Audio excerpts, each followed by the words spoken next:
Hi, everyone. I'm Megan, and this is Beguiled by Books, where I share short book reviews across a variety of genres. Today, I'm sharing my favorite books that I'm thankful for in honor of Thanksgiving. Let's get started. In the United States, many Americans celebrate Thanksgiving and have the time-honored tradition of sharing what they're thankful for every year. And a lot of times, this is family and friends and good health and the privileges of being in a Western society, things like that. And that's all well and good, and we should be thankful for those things. But I really want to give thanks to a few books that I have read because these books have helped me change my perspective, bring me joy, or otherwise entertain me. And I hope you can find a few books to add to your TBR from my list. This year, I read House of Flame and Shadow by Sarah J. Maas, and this is the third book in the Crescent City series, and I think the 16th book overall in this kind of epic fantasy universe that's been created. And I'm grateful for this book because A, it was really well done. I think it's the best one that the author has written so far. And B, I really loved how it interplayed with the other characters and other stories from this universe. There were Easter eggs, there were very direct references as well. So this is a great book that culminates so many things from the 16 books or 15 books that were previously written.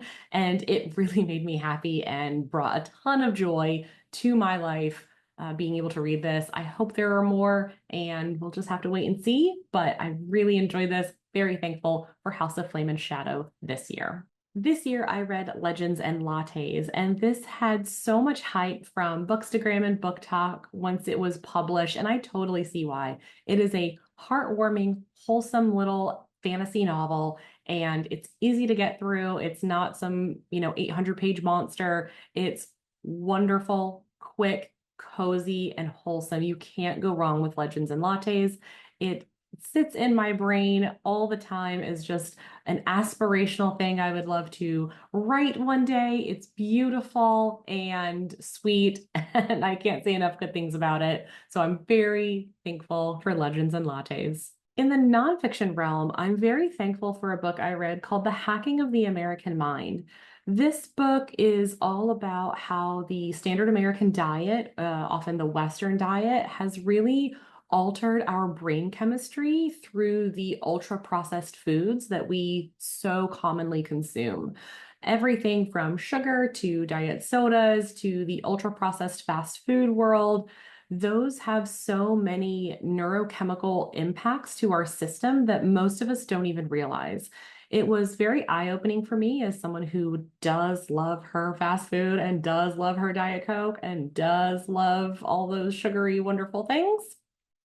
But it was very interesting so that I can learn more and I can know more and I can do better and make better choices going forward. I'm not saying that I'm going to give everything up all at once, but I have a better understanding of how things work, and The Hacking of the American Mind helped me with that. So I'm very thankful for this book this year. In 2024, I also read a book called Rage Becomes Her, and I'm thankful for this book because it so accurately described the deep-seated rage so many women feel and don't have an outlet for. For so long, women have been considered the emotional people.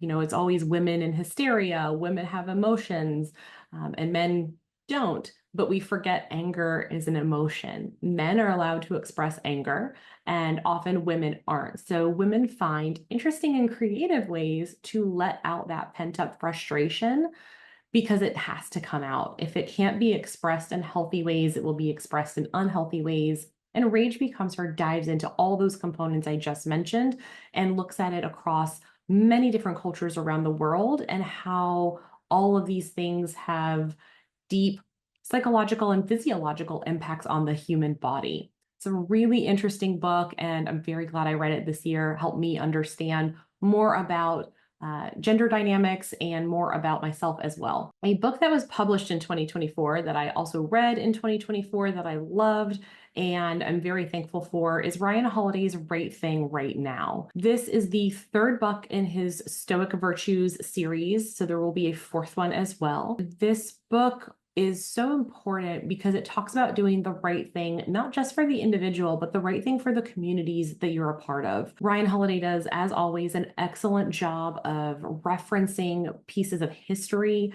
that may be not as well known, individuals from history that made interesting choices, and both good and bad, and how those ripple effects grew and were experienced by people not just in the direct circle, but across the world sometimes.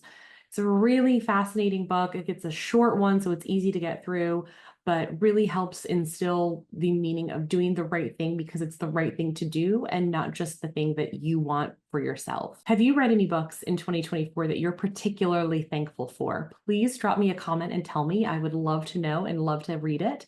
And as always, if you liked this video or found a book that you hope to read, give me a thumbs up and don't forget to subscribe if you haven't already.